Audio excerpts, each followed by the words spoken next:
Vincent from the Walled Lake Penny Saver. And I'm Drew Edwards with the Downriver Mop. And we're the Dollar Show Critics. We go to the theaters where Scrubs is just a song by TLC. Also known as a Busta. Playa. And this week's Dollar Show is Next Day Air, starring Donald Faison, Mos Def, and Mike Epps. Donald Faison stars as a delivery driver, and he just basically delivers stuff, and while he gets stoned, basically, that's his agenda. Oh, and hitting on the one chick who works there too that he got a job for.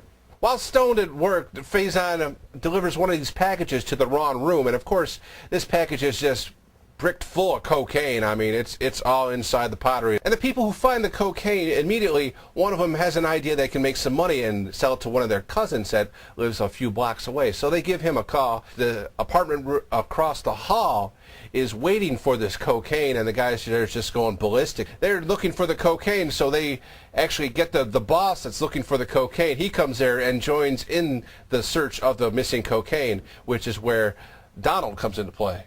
Faison. And that's when this movie gets really moving, and sorta. I mean, I cared less about any of the characters. I just didn't feel for this movie at all. Well, Drew, I didn't hate it as much as you did. I don't know if you hated it, but I didn't. I thought Didn't like it, I'll tell you that. Well, I thought it was reasonably well entertaining. You're right. A lot of this stuff has been done before in a lot of better movies. The dialogue was good, and it was only 82 minutes long. I thought it actually had a nice energy to it and kind of moved along in a nice clip. A lot of scenes that probably didn't need to be in there that were in there just to try to fill this thing out to be even 82 minutes long. But overall, you know, I mean, it is a dollar show. There was plenty of action in it. There was some good dialogue. Performances were good. Was it worth $1? I'm going to say sorta. Yeah, it's sorta worth $1.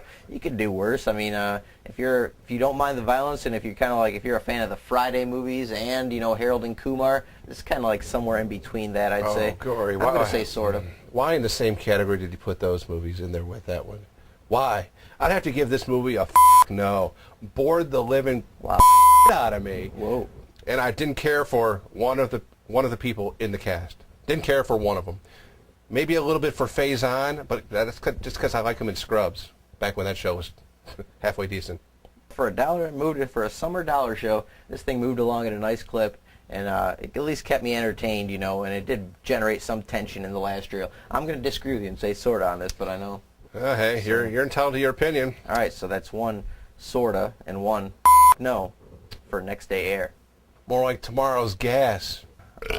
And for my DVD pick this week, I'm going to stick with the stoner action comedy and go with a movie I liked a little bit better than Next Day Air, Pineapple Express. I'm sure a lot of you have seen it. It was very popular at the box office. Seth Rogen plays Dale Denton, who is a process server, you know, giving court subpoenas to people when, you know, they don't want to show up and that kind of thing. So he dons disguises and spends his days driving around delivering subpoenas and doing his favorite thing, smoking weed.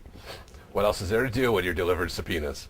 We end up following Dale to his drug dealer, played in a great performance by James Franco.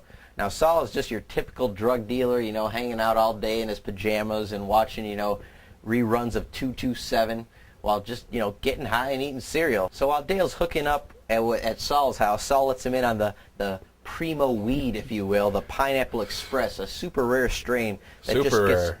Then what happens is Dale goes off to deliver a subpoena to this other guy and witnesses a murder. He goes back to Saul's house, all paranoid that he just witnessed a murder, and then what we have is kind of a film-long chase of Saul and Dale trying to evade Ted, who's the evil drug dealer who... Am I boring you with this review? A little bit. There's also a crooked cop in there played by Rosie Perez, and another kind of middleman drug dealer played by Danny McBride. For a nice late-night 420 viewing, I say go out and rent Pineapple Express.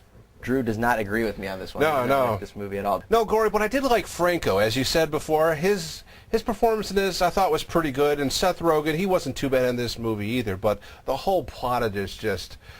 I don't know where they came from. They must have been doing bong hits late at night or chain-smoking doobies, one of the two. I don't know. But it's not meant to be taken seriously. Oh, come on, let's get a little bit of a storyline. There was a little bit. I put Pineapple Express in there with the Harold and Kumars, and I do say that Next Day Air is down a level. I'm just saying. Well, I think Next Day Air is nowhere near. Leave us some comments right down here with your thoughts on Pineapple Express so we can read them.